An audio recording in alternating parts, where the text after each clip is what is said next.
Good morning, boys and girls, ladies and gentlemen. I'm Mike. I'm with the Million Youth Chess Club. And today we're here at the Southeast branch of the library, continuing our series on chess. Now, last time we talked about the 5 golden rules of chess, and I want to dive in a little deeper this time. So as a review, number 1, control the center of the board like it's a bullseye. Number 2 is develop your pieces as soon as possible.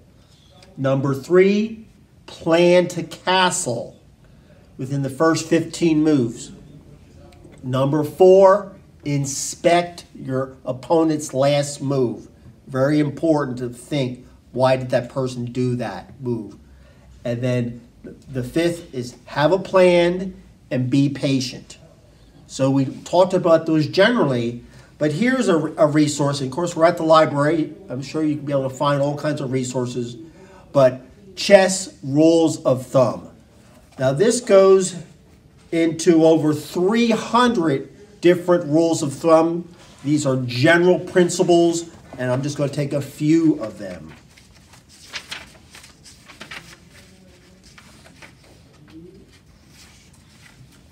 You know, and number 2 is castle when you can. So for beginners, castle when you can, unless there's some good reason not to. So, example, we control the center, we develop our pieces, we get the pieces out, and now we're able to castle. Again, the king and the rook have not moved. The squares are open in between them. The king moves 2 squares towards the rook alongside of the king. This would be king side castling. If the queen's bishop and the queen's knight have moved, the same principle, 2 squares, the king moving towards the rook alongside. Castling. Very important move. Castle as soon as you reasonably can. We use 15 moves as an idea, but quickly. And now we start to unite the rooks. We get the king away from the center behind the bodyguards. You know, number 3 here in this book is controlling the center. Control the center confers the possibility of influencing activity on both wings at the same time. So when I control the center, I can attack to the right or the left. And it's also harder for the opponent to get behind me. So it's very important to control the center. 7 here, in this example, we're connecting the rooks. Very important. One rook protects the other. And at some point, we might be able to put one rook behind the other, connecting the rooks. These are all part of controlling the center, castling, developing your pieces. So let's replay that, if you will, in slow motion. See how this might look. This is just a sample opening. You know, most players, 60% of players, are going to move the king pawn 2 squares to e4. So it's a very common move by most players. Black would match that, very common. Now the knight comes out, the king's knight would come out to what would be f3, attacking the pawn in the center. Black would protect that pawn in the center with this knight, also developing black's knight. Okay? The white knight here, this is just an example of possibilities, moving to c4, out into the center, and attacking black's king side. Let's say black moves the king's knight out, again to attack the pawn and be into the center.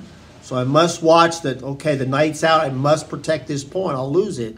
So I'm going to move a pawn to d3 to protect the pawn under attack. Let's say the black then would move the king's bishop out to c5. And then now white can castle, black can castle. So this is a perfect example of the first three tips.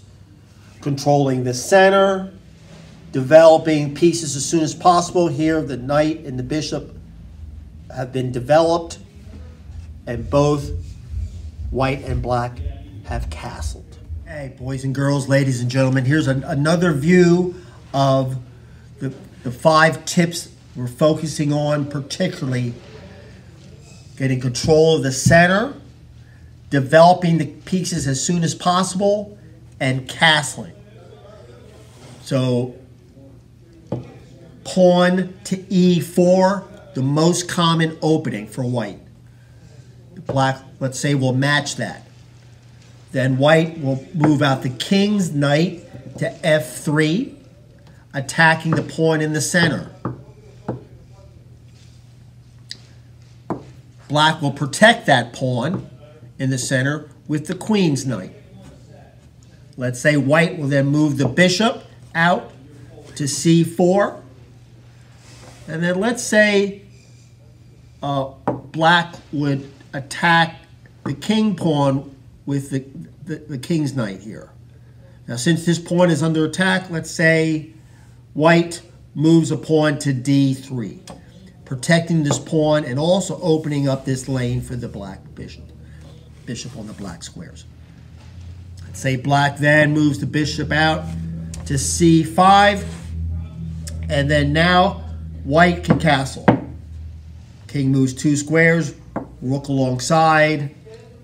King moves 2 squares, rook alongside. The king is now far from the center, behind bodyguards.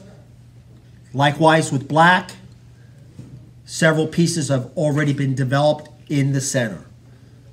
Perfect example of controlling the center, developing pieces early, and also castling early.